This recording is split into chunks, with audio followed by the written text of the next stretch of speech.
A'udhu billahi minash shaitani rajim. Bismillahir rahmanir rahim. Ẹ káàsán, ẹ kúrò lẹ́ kalẹ́. Ṣàlàáfíà ni mo bá yín, ẹ kújọ́ mẹ́ta. Fídíò tí mo fẹ́ ṣe lénìí o, bóyá ọ̀nà mẹ́ta mẹ́rin ló pín sí. So ẹ dákun ẹ bá wa wò tán. So at the end of this video, màá play video ọmọ kékeré, ọmọ kan ṣá, an inspirational singer. Ṣé wọn pé tọ́nà bá ti fún ìgbìyàn lẹ́bùn inspirational là ń pè é, kò easy. I'm not into music, but ó ní kí n help o. So this is my little way tí mo lè fi help ọmọ yẹn by showcasing one or two of his music.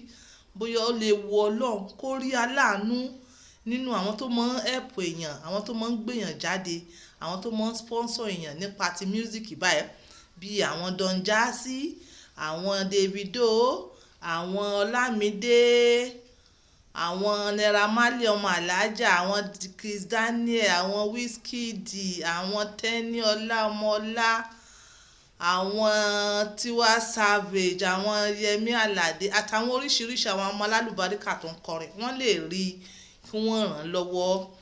Wọ́n ní no matter where you find yourself, you are still in a position to help somebody.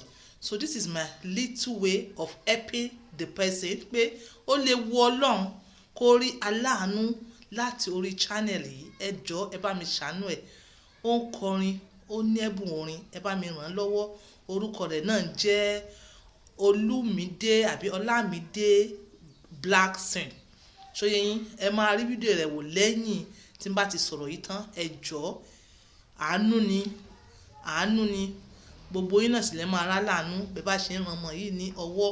Ṣóyé yín, kẹ́ gbé ràn lọ́wọ́ sókè. So màá draw phone number mi tẹ́ bá fẹ́ get in touch pẹ̀lú ẹ̀. Tẹ́ bá ti pè mí, ó easy láti get ọmọ náà. Ọlọ́run ràn gbogbo yín lọ́wọ́ bẹ́ẹ̀ bá ṣe ń ṣàánú àwọn èèyàn. Ẹ jẹ́ ká mọ̀ tẹ̀síwájú. Ọ̀rọ̀ ẹlẹ́ẹ̀kejì tí mo fẹ́ sọ òun ni pé ó lè má jẹ́ kàyéfì sẹ́yìn nǹkan o, bẹ́ẹ̀ ó jẹ́ kàyéfì sí èmi Alájà on point by two. Pé èèyàn ibi tí àwa kan ti ń tọ́jú ara wa ká sọ wípé abiya o, ká mọ̀ fáwọn abiya nítorí pé ó mọ̀ sweat. Ó bá dẹ̀ tí ń sweat, ó mọ̀ fún wa ní bí odor tá kí n like. So ara ìmọ́tótó òun náà ni wọ́n sọ pé ká mọ̀ fá irun abẹ́. Irun abiya mò ń sọ̀rọ̀ nípa ẹ̀. Ní sàdédé ni ọmọkùnrin kan wá pè mí lánàá pé nǹkan tó mọ̀ ń wù jù lára obìnrin òun ni pé kí obìnrin kó dá irun abiya sí, kó rí tìkìkọ̀, kó dúdú, kó mọ̀ shine, kó clean o, kó fún wọn kó sì mọ̀ fún ní fine, kó mọ̀ fi roll on perfume sí. Mo ní èmi eléyìí jẹ́ kàyéfì sí mi. Ó náà ń béèrè pé ṣé òun fúnra ara tó ń nífẹ̀ẹ́ sí kìíní, ṣé òun normal ṣá. Kí n bá ń béèrè lọ́wọ́ àwọn èèyàn tó mọ̀ ń pẹ̀ pé ṣé òun nìkan nínú irú nǹkan crazy one ti báyìí, àbí ó ní ẹlòmíì níta tó jẹ́ pé níbẹ̀ yẹn bó ṣe wò mí pé àwọn náà wọ́n fẹ́ kí obìnrin máa dáhùn sí. Ó ní nǹkan tó máa ń turn on àṣeléyìnbó, nǹkan tó máa ń gbóhùn sókè, tó máa ń jẹ́ kó máa ń ginger òun nìyẹn. Nǹkan tó máa ń ginger lára obìnrin, ibi tó jẹ́ pé àwọn kan ó lè jẹ́ pé ẹ̀yìn bí obìnrin ṣe ṣe ìbàdí àbí bó ṣe ṣàyà gàǹgàtùà. Ṣóyé yín, ó ní ó máa ń entice àwọn kan. Òun sọ wípé kí obìnrin dáhùn sí ni. Ó lóun wá títí gbogbo obìnrin ló ti farun tán.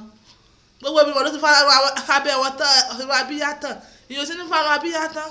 Gbogbo ooru tó wà ní ìlú wa yìí, ṣé kó wàá jẹ́ ká dárun síbí? Kò ní jẹ́ ká dárun sí. Àmọ́ ó ní kí n bá ń béèrè lọ́wọ́ àwọn èèyàn pé ṣé òun normal. Bẹ́ẹ̀ ṣe mọ̀ pé ìgbà míì nǹkan tó ń farú nǹkan báyẹn ó ní pé báwo la ṣe dàgbà. Ìgbà tí ọmọdé ń bàlágà, ṣóyé yín, ta ni wọ́n bàlágà lé lọ́wọ́? Wọ́n sọ wípé orun alákọ̀ọ́kọ́ tí ọkùnrin ó sùn tó wàá lálàpọ̀ ń bóbìnrin ṣe tó wàá dà. Ta ló irú obìnrin tó ń bá wọn ṣeré tó wá di pé wọ́n wá lára rẹ̀, tó wá di pé wọ́n wá ẹ mọ̀ pé mi ì fẹ́ sọ èdè léyìnbó ní bí mo ṣe fẹ́ sọ, mo ti sọ rí. Àwọn ọmọ tó wà ní kékeré tí wọ́n wà ní age yẹn bí adolescent age yẹn kó tó di pé poverty, ṣóyé yín, full poverty tí wọ́n mọ̀ sọ pé wọ́n ṣe kíní kan dream tá à ń sọ yẹn.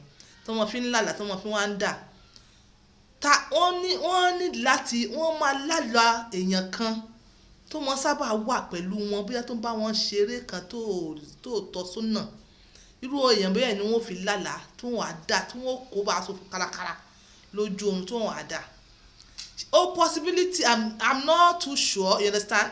Ó sọ fún mi ó ní gbogbo ẹ̀ bá ṣe jẹ́ ó ní òun máa ṣàlàyé fún mi bẹ́ẹ̀ èmi kàn wá fẹ́ sáré bẹ́ẹ̀ ni pé ẹ̀yin èèyàn ṣó normal èmi wá sáré bẹ́ẹ̀ pé irú nǹkan kó tó di pé ó sọ fún mi èmi gan mò ń bá suggest pé possibility wà pé nǹkan tó lè ṣẹlẹ̀ lélẹ̀ ó lè jẹ́ pé àwọn ọmọ tó máa ń wà lọ́dọ̀ àwọn ìyá àwọn òbí èèyàn nínú wọn ìgbà yẹn wọn ò máa tọ́jú láyé ìgbà yẹn wọn ò fi irun kalẹ̀ lẹ́nu abíyá ó ṣe gọbọi ni ó ṣeé ṣe ìkan nínú wọn ló ń bọ́mọ yìí ṣeré tá à ń sọ yìí tó fi dípọ̀ mọ́ yìí wá fi lálàá rẹ̀ tó kó bá aṣọ fún kárakára nígbà tó dé stage yẹn kíní mentality yẹn ó sì wà lórí ẹ̀ ashbet ní bá ṣe ń google ẹ̀ lọ a rí àwọn obìnrin míì wà tó jẹ́ pé wọ́n nífẹ̀ẹ́ sí àti mọ̀ dáhùn sí tó jẹ́ pé tẹ́ bá dẹ̀ ń wò wọ́n gan ẹ̀ rí beauty nínú ẹ̀ bẹ́ẹ̀ tẹ́ bá sọ wípé ẹ bá béèrè lọ́wọ́ èmi on point by tó pé kí ni mo fẹ́ èmi ò jẹ́ fáǹsì àwọn tó ń dáhùn sí ní abíyá you understand èmi fi pé àdínì mi gan sọ wípé súnà ni pé kí obìnrin àtọkùnrin kọ́ mọ̀ fa irun abíyá fa ṣóyè yín bẹ̀yẹn pé kí là ń da sí fún atẹ́gùn ni cleanliness ni ṣóyè yín kò ní fi secret ìdọ̀tí àbí sweat dípò tí wọ́n máa fún wa ní cycle ring cycle àbí sweat cycle rings níbi abíyá èyí tó mọ́ cycle níbi abíyá aṣọ but àwọn tó ń keep ẹ o mo find out pé àwọn tó ń keep ẹ gan àwọn tó clean gan tó jẹ́ pé wọ́n máa ń sábà tọ́jú ẹ̀ tẹ́ bá dẹ̀ rí wọn bí wọ́n ṣe ń saint so irú wọn ni bọ̀bọ̀ yìí ó sọ pé ló sọ fún mi ọ̀pọ̀ ìgbà tó pé òun nífẹ̀ẹ́ sí wọn pé nǹkan tó máa ń sábà ginger òun as ọkùnrin nìyẹn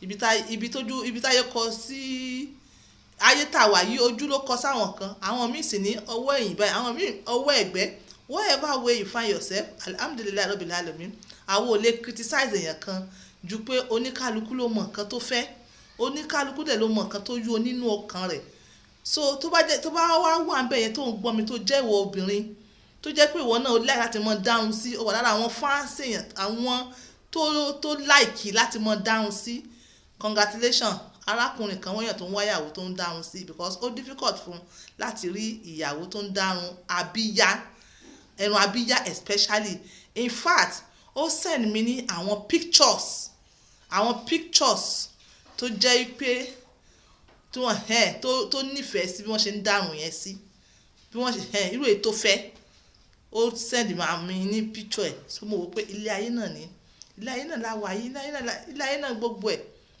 so to go on again mo fẹ́ sọ nípa à ń fẹ́yàwó à ń fọ́kọ isn't it better to marry your friend isn't it better ẹ̀yin ó jọ ọkùnrin ní ojú obìnrin ni ẹ wà ní yunifásitì so ẹ̀ ń ṣe ọ̀rẹ́ is my friend she's my friend it's better for you to marry your friend because nítorí pé kí ni you understand each other more because nínú àjò tá a wà yìí àwọn kan ọ̀tọ̀ ni friend wọn ọ̀tọ̀ ni lover wọ́n wà ní lover wọn làwọn ò fẹ́ o he is just a friend why not marry your friend tó mọ̀ ẹ́ nígbà ẹ̀rùn tó mọ̀ ẹ́ nígbà òjò tó mọ̀ ìgbà tó fine tó mọ̀ ìgbà tó ugly ìgbà tí ìwàsí rẹ nígbà tẹ́bi ń pọ̀ ìwàsí rẹ nígbà tí o yó tó mọ̀ ẹ́ why not kẹfẹ́ ọ̀rẹ́ why not kẹfẹ́ ara yín yàtọ̀ sí an external body why not tẹ bá consider ara yín pé kẹfẹ́ ara yín àwọn don't marry for the sake of marrying each other ẹ marry nítorí pé she's my friend I understand that I understand ẹ fẹ́ ọ̀rẹ́ rẹ nǹkan tí ọ̀jọ̀gbọ́n kan sọ nìyẹn àwọn elderly people wọ́n ti rí òkun wọ́n ti rí ọ̀sà wọ́n ní gbogbo gbígbéyàwó ṣe rí tí gbogbo ẹ̀ ń dojúrú báyìí ó bẹ́tà kíyàn fẹ́ ọ̀rẹ́ èèyàn ọ̀rẹ́ rẹ tó mọ̀ ẹ́ nígbà ṣòro ọ̀rẹ́ rẹ tó mọ̀ ẹ́ nígbà tó rí jẹ tó rí ojú rẹ kò í ṣe ọ̀rẹ́, kò ó ṣe èèyàn tí wàá fẹ́ tó sọ pé nítorí pé ìkan ọmọkùnrin rẹ̀ ó gùn tẹ́lẹ̀tẹ́lẹ̀, àgbà ti dé nìsín, ó ti kéré, òun ó fi ẹ́ lẹ̀lẹ̀. Àbí èèyàn tó jẹ́ pé tẹ́lẹ̀tẹ́lẹ̀ àyà rẹ̀ gbàǹgbà lórí, ìgbà tágbà dé ó ṣírínkì, ó máa fi ẹ́ lẹ̀lẹ̀. Ìyẹn ò kì í ṣọ̀rẹ́ rẹ̀. Ìyẹn kàn fẹ́ for the sake of marrying. Nǹkan tó rí ńgbà yẹn tó fi fẹ́, ìgbà tó bá dẹ̀ ti tán, kí ló máa ṣe? Ó máa fi ẹ́ lẹ̀lẹ̀ náà ni. Why not kíyàn fẹ́ ọ̀rẹ́ èèyàn kó máa understand pé àsìkò tó rí báyìí lélẹ̀, tó bá dẹ̀ tún yá àsìkò tó máa rí báyìí náà nìyẹn. Ẹ fẹ́ ọ̀rẹ́ yín, ẹ fẹ́ aláàánú yín, ẹ mọ̀ sábà mọ̀ fẹ́ just for the sake of marry for beauty, marry for money. Tówó bá tán kọ́kú ló fẹ́ kù. So fẹ́ ọ̀rẹ́ rẹ, fáláàánú rẹ. So ẹ jọ̀ọ́ ẹ bá mi wo fídíò Olamide Blakson lẹ́yìn, ẹ dẹ̀ bá mi gbé lọ́wọ́ sókè. This is on point by 2, using my words for others. Bye for now.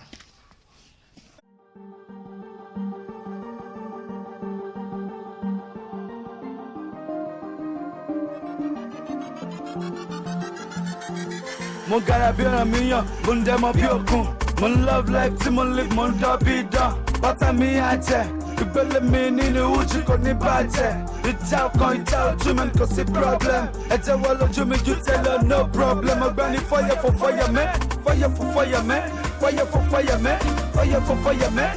Fire for fire, man. Was strong, beat the rock. Was stubborn, beat the goat. Most smell, beat the pep. Breathe me, I beat the billionaire. More fat, beat the land. Malama, God call me Jabi Alama. Come fresh with my job. My groove with my guns. No temper, change history, chow with them bloods. Malama, baby, do, pia do, more drink.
Blakson, baby.